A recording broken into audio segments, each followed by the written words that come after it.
လာပါရှင်။သမီးနာမည်ကတော့မအေဗလင်းချိုင်ပဲဖြစ်ပါရှင်။သမီးအသက်ကတော့17နှစ်ဖြစ်ပါရှင်။သမီးကကြိုက်တော်ဝတ်တဲ့အတင်းတော်ပါရှင်။ဒီနေ့သမီးဖတ်ပါဆိုပါတမကျန်းစာအစီအစဉ်ထဲက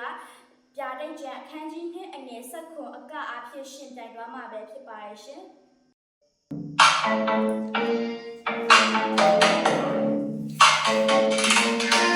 ဝန်ရဒီတဲ့တော်တို့အားဘယ်တော့နေတော်မူဒီကိုငါရှိတော်သူမိဒီကကြပါစေဝတ်ကြတော်နှကံကိုကောင်းချောသူလက်ပွဲကိုလည်းကောင်းချာပေါ်နိုင်ခရတဲ့တော်လည်းကင်းကအထိုးအပေးမိထိုးချကိုရတော်သူမတတာအသေးတို့များထိုးနာမကုန်တိနာယ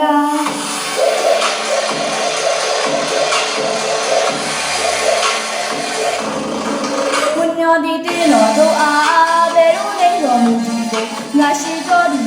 ကကြပါစေဝတ်ချတော်မနဲ့ကိုကောင်းချသူလက်ဖွဲကိုလည်းကောင်းချာပေါ်နိုင်ခရတင်တော်နဲ့တင်းနဲ့ထိုးအောင်ငါအပေးမိ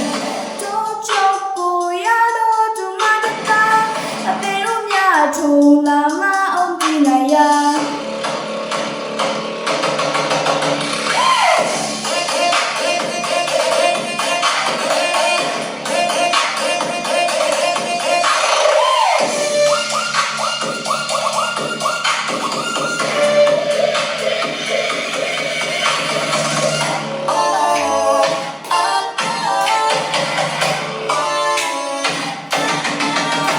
ဒီတင်းတော်တို့အားဘယ်တော့နေတော်မူဒီကိုငါရှိတော်သူကကြပါစေကြွချတော်